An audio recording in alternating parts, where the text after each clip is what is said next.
Bonsoir Didier Casas. Bonsoir Emmanuel Cuny. Directeur général adjoint de Bouygues Télécom, vous venez d'être élu président de la Fédération française des télécoms qui regroupe l'ensemble des opérateurs téléphoniques français à l'exception de Free. Alors ce n'est pas une nouveauté puisque vous avez déjà présidé aux destinées de cette fédération. Là c'est un nouveau mandat. Est-ce que ce sera celui de la fameuse 5G, cinquième génération de téléphonie que tout le monde attend avec impatience? Oui, la 5G, bien sûr, les opérateurs français y travaillent.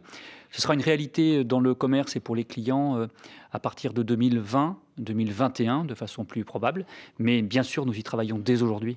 Alors, en janvier dernier, le gouvernement, l'Arcep, l'autorité de régulation des télécoms et les opérateurs mobiles, ont signé un accord pour accélérer le développement et la couverture numérique des territoires. Alors, accélérer, parce qu'il y a encore beaucoup de travail à faire, hein. De nombreuses régions sont toujours en zone blanche. Ça va continuer encore pendant combien de temps?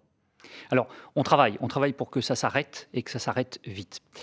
Vous l'avez rappelé, moi j'ai été élu à la tête de cette fédération il y a quelques semaines et ce que j'ai indiqué immédiatement, c'est que je souhaitais clairement placer ce mandat sous le signe des territoires et de la couverture des territoires. C'est la priorité absolue des opérateurs français aujourd'hui, c'est la mienne comme président. Pourquoi ? Parce que, en fait, vous savez, moi je me déplace beaucoup pour rencontrer les collaborateurs de Bouygues Télécom en France, pour rencontrer aussi les élus, voir beaucoup de nos compatriotes tout simplement. Et quand on se déplace, on voit quoi?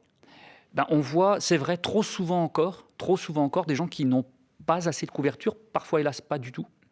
Et donc il s'agit que tout cela s'arrête et que ça s'arrête le plus vite possible. C'est l'engagement que nous avons pris. En tout cas, vous investissez beaucoup. Les opérateurs investissent combien environ par année? Nous investissons 9 milliards d'euros par an, c'est ce que nous avons investi en 2016 et en 2017. 9 milliards d'euros pour que peut-être vos auditeurs se figurent un peu concrètement ce que cela signifie. 9 milliards d'euros par an, si on rapporte cela à d'autres grandeurs, vous voyez, c'est comme si on construisait à peu près 2 stades de France par mois. Oui. Si finalement les opérateurs achetaient 2 porte-avions Charles de Gaulle par an, c'est ça, 9 milliards d'euros. C'est énormément d'argent pour les infrastructures de ce pays. Où allez-vous trouver cet argent? Où le trouvez-vous? Parce qu'il y a eu la guerre des prix, on l'a vu notamment avec l'arrivée de Free et ses tarifs battant toute concurrence. Ça avait cassé le marché, il y avait eu des emplois en moins, puis des marges aussi, puisque la baisse des tarifs des téléphones, c'est moins de marge pour les opérateurs, donc moins de capacité d'investissement. Comment vous trouvez 9 milliards? Alors, nos entreprises sont rentables. Et c'est cette rentabilité économique qui permet de financer les investissements. Bien sûr que nous sommes sur un marché, vous l'avez rappelé, qui est concurrentiel, qui est même très concurrentiel, avec des promotions, une guerre des prix qui d'ailleurs ne s'est pas arrêtée. Mais nos entreprises aujourd'hui parviennent, grâce aux efforts qu'elles réalisent et aux transformations qu'elles ont consenties, réussissent et parviennent à dégager de la rentabilité. Cette rentabilité, on a la possibilité, comme dans toute entreprise, soit de la redistribuer à nos actionnaires, à nos collaborateurs, soit bien sûr de le réinvestir dans les infrastructures. Nous faisons les deux, et nous allons continuer de le faire. Alors, on dit toujours, on en a pour notre argent. Est-ce que l'on pourra doter toujours de bonnes infrastructures le pays avec des tarifs toujours en baisse pour les clients? Vous avez raison de dire que le marché français est ce marché très étonnant dans lequel on souhaite à la fois des prix extrêmement bas. Nous sommes, toutes choses égales par ailleurs, l'un des pays où les télécoms sont les moins chers au monde en parité de pouvoir d'achat, et en même temps un pays dans lequel nous souhaitons le meilleur niveau de service au monde. Et très franchement, nous n'avons pas à rougir dans la qualité de service. Donc c'est ce pays très paradoxal au fond. Mais si je reviens à cet accord que nous avons signé en début d'année, c'est certes beaucoup d'investissements, mais ça veut dire que très concrètement, les choses vont changer pour nos concitoyens, et c'est ça qui est important qu'ils comprennent. Il y a 55 000 kilomètres de routes qui vont bénéficier d'un effort de couverture spécifique. Il y a 23 000 kilomètres de voies ferrées qui vont bénéficier d'un effort de couverture spécifique. Il y a 5 000 zones sur le territoire qui seront désignées par les collectivités locales, parce que ce sont elles qui connaissent le mieux les territoires, qui savent où il faut faire porter l'effort de couverture, qui vont bénéficier d'un effort de couverture spécifique de la part de l'ensemble des opérateurs. Alors, vous avez demandé un assouplissement des règles pour vous installer. Que vous répond le gouvernement? Le gouvernement, je veux le signaler, je vais répondre à votre question, mais dans cette affaire, le gouvernement a fait montre, j'allais dire, il ne faut pas hésiter à dire quand les choses vont bien. et quand les choses sont conduites de façon positive.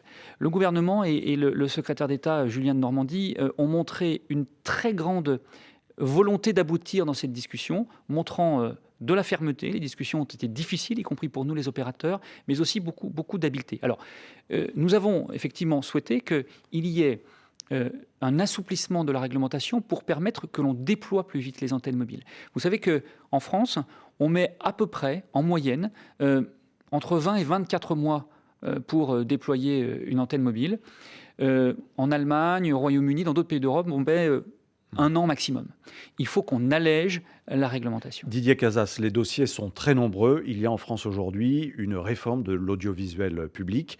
Quelle est la place des opérateurs téléphoniques dans cette réforme? Parce que qui dit opérateur dit évidemment les tuyaux dans lesquels on fait passer les contenus culturels. Et puis vous diffusez également les programmes de chaînes de télévision publiques. Donc pour vous, c'est une source de revenus. Est-ce qu'on va vous mettre un peu plus à contribution dans cette réforme de l'audiovisuel? Alors vous avez raison. Les opérateurs télécoms souhaitent, pour que les choses soient claires, que l'audiovisuel public soit fort, qu'il trouve son public et qu'il soit réformé. Pourquoi? Pour 2 raisons. La première, vous l'avez rappelé, c'est que nous proposons à nos clients des bouquets de télévision et que notre intérêt est que les services de l'audiovisuel public, comme d'ailleurs de l'audiovisuel privé, captivent les téléspectateurs qui sont nos clients. Donc notre intérêt est que le service public audiovisuel soit fort. Et puis, vous l'avez rappelé aussi, et ça nous ne le perdons pas de vue, nous sommes des contributeurs. Nous payons, les opérateurs, nous payons 200 millions d'euros chaque année de taxes, ce qu'on appelle la taxe Copé. Qui avait été mise en place en 2009 voilà, pour et qui a été pallier la suppression de la publicité sur France Télévisions. C'est exact. Nous payons 200 millions d'euros chaque année qui vont directement dans les caisses de France Télévisions. Donc notre souhait, vous le comprenez aisément, c'est que France Télévisions puisse fonctionner de la meilleure des façons, de sorte que la charge financière qui pèse sur les opérateurs ne s'alourdisse pas encore. Mais alors, quelle va être votre participation franche et directe dans cette réforme de l'audiovisuel, Didier Casas, pour les opérateurs téléphoniques? Notre participation, c'est que nous souhaitons être entendus, au même titre que d'autres acteurs. 2 choses très simples. C'est une réforme complexe. Personne ne le nie. Nous souhaitons, encore une fois, je le dis, que la spécificité du service public de l'audiovisuel puisse être conservée. Il ne s'agit absolument pas de la remettre en cause, mais il n'y a pas de raison, je crois que chacun peut l'entendre, pour que le service public de l'audiovisuel échappe à cette règle générale selon laquelle les entreprises se transforment lorsqu'elles sont soumises à des chocs. Or, le service public de l'audiovisuel est soumis à de grands chocs étant donné l'arrivée de l'Internet dans le transport des contenus culturels. Didier Casas, directeur général adjoint de Bouygues Télécom, et donc de nouveau président de la Fédération française des télécoms. Merci, bonsoir. Merci.